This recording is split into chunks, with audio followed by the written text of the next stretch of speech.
नमस्कार आदाब दोस्तों। तो चलिए आज हम फिर लाए हैं देश दुनिया की तमाम छोटी बड़ी ब्रेकिंग न्यूज। तो खबरों को स्टार्ट करने से पहले आपसे छोटी सी रिक्वेस्ट है दोस्तों, अगर चैनल पर नए हैं तो चैनल को सब्सक्राइब करें, नोटिफिकेशन को ऑन करिए और वीडियो को लाइक करें, अपने दोस्तों के साथ ज्यादा से ज्यादा शेयर करें। तो आज की सबसे पहली और बड़ी खबर में हरियाणा के रेवाड़ी से चंडीगढ़ की दूरी अब महज 3 घंटे की होने वाली है। अब दोनों शहर के बीच चलने वाला समय काफी कम हो जाएगा।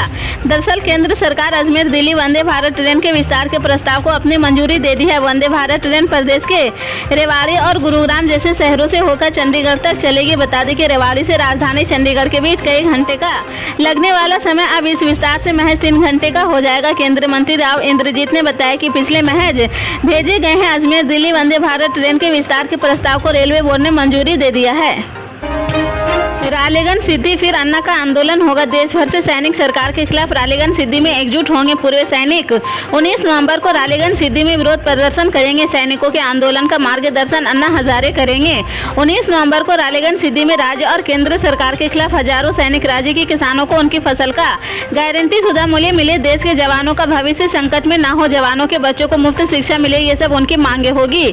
दिल्ली में आंदोलन का जिक्र जब भी होता है अन्ना हजारे का नाम सबसे पहले आता है। अन्ना हजारे का असली नाम क्या है ये कम ही लोगों को मालूम है। किशन बाबूराव हजारे, जिन्हें अन्ना हजारे के नाम से जाना जाता है। अन्ना हजारे एक सामाजिक कार्यकर्ता है जिन्होंने कई सामाजिक सुधारों का सफलतापूर्वक नेतृत्व किया है। उनका सबसे प्रसिद्ध काम सिस्टम में जन लोकपाल विधेयक की शुरुआत है, जिसने भारत में भ्रष्टाचार से संबंधित मामलों की जांच के लिए एक लोकपाल स्थापित करने के लिए एक भ्रष्टाचार विरोधी कानून का प्रस्ताव रखा था। मुख्यमंत्री भूपेश बघेल ने अपने पूरे परिवार के साथ शुक्रवार को मतदान किया है। मतदाताओं की लाइन में खड़े होकर सीएम भूपेश बघेल ने वोट डाला। इससे जुड़ी हुई तस्वीर भी उन्होंने सोशल मीडिया पर शेयर की है। भूपेश बघेल पुस्तैनी गांव कुरूर पहुंचकर अपने पूरे परिवार के साथ लाइन में खड़े होकर मतदान किया है। इस दौरान उनकी धर्मपत्नी मुक्तेश्वरी देवी सहित उनकी 3 बेटियां और एक बेटा भी मौजूद थे। सीएम बघेल ने वोट करने के बाद एक्स पर लिखा है कि मेरा वोट छत्तीसगढ़ को जिताने के लिए है। बघेल अपने पूरे परिवार के साथ लाइन में खड़े होकर अपनी बारी का इंतजार किया है। जब उनकी बारी आई तो उन्होंने अपने मताधिकार का इस्तेमाल किया है। उनके परिवार के सदस्यों ने भी लाइन में लगकर अपने मताधिकार का इस्तेमाल किया है। सीएम बघेल ने अपनी पत्नी मुक्तेश्वरी देवी के साथ और 3 बेटियों और एक बेटे चैतन्य बघेल के साथ मतदान करने पहुंचे थे। उत्तराखंड के उत्तरकाशी में टनल हादसे का आज 6वां दिन है। बचाव दल सुरंग ढहने के लगभग 120 घंटे से अधिक समय से मलबे में फंसे 40 निर्माण श्रमिकों को निकालने के लिए संघर्ष कर रहे हैं। सुरंग के भीतर श्रमिकों के लंबे समय तक रहने से उनके स्वास्थ्य को लेकर गंभीर चिंताएं हो रही। 12 नवंबर को निर्माणाधीन सिलियारा सुरंग का एक हिस्सा ढह गया है, जिससे 40 निर्माण श्रमिक मलबे में फंस गए। थाईलैंड और नॉर्वे की विशिष्ट बचाव टीमें, जिनमें 2018 में थाईलैंड की एक गुफा में फंसे बच्चों को सफलतापूर्वक बचाने वाली टीम भी शामिल है, चल रहे बचाव अभियान में सहायता के लिए शामिल हो गई है। इजराइल और हमास के युद्ध के बीच ओसामा बिन लादेन चर्चा में आ गया है। दुनिया के सबसे खतरनाक आतंकी जिसने अमेरिका में अब तक का सबसे खतरनाक हमला किया है।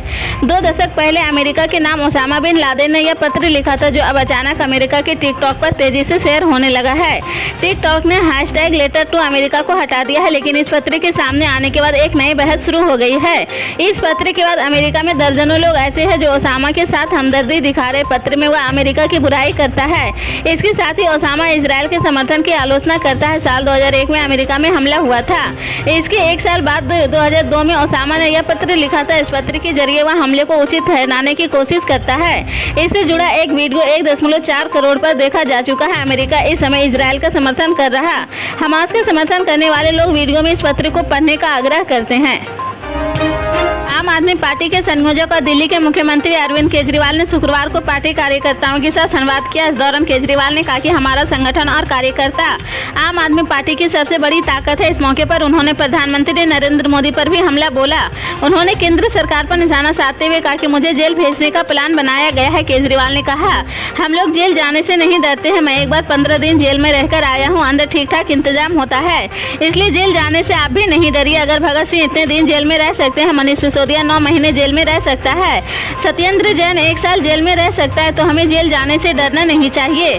आप संयोजक ने आगे कहा कि हमें सत्ता का लालच नहीं है। 49 दिनों के बाद इस्तीफा दिया था। कोई अपने चौकीदार की नौकरी से इस्तीफा नहीं देता है। मेरे ख्याल से दुनिया का पहला मुख्यमंत्री हूँ जो अपनी मर्जी से 49 दिन के बाद इस्तीफा दे दिया है। इस्तीफा में अपने जूते की नोक पर लेकर चलता हूँ। मुख्यमंत्री की कुर्सी का लालच नहीं है। मुझे इस्तीफा देना चाहिए या जेल से सरकार चलानी चाहिए। इस बार अलग अलग लोगों से सबसे चर्चा कर रहा हूँ। अपने सभी विधायक पार्षदों से भी चर्चा की थी।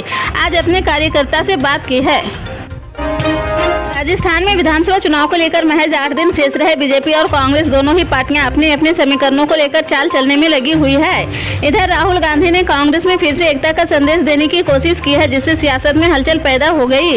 उन्होंने कांग्रेस में पहले पायलट और गहलोत की भी चले सियासी विवाद को खारिज करते हुए संकेत देने की कोशिश की है। राहुल ने कहा कि कांग्रेस एक है और एकजुट होकर कांग्रेस जीत हासिल करेगी। राहुल गांधी के सियासी दाव को लेकर नई बहस छिड़ गई है। सियासत में राहुल गांधी के इस दाव को लेकर नए मायने निकाले जा रहे हैं। जहां गहलोत गुट अपने हिसाब से इस बयान का मायने निकाल रहा है, वहीं पायलट गुरु भी राहुल गांधी के इस संकेत का अलग मतलब निकाल रहा। सियासत में यह सवाल उठ रहा कि राहुल गांधी की एकता का यह संदेश कारगर साबित होगा क्या? एकजुट दिखाने वाली यह तस्वीर कांग्रेस में वाकई में जान फूंक पाएगी? इसी तरह की पल पल के अपडेट जानने के लिए जुड़े रहें।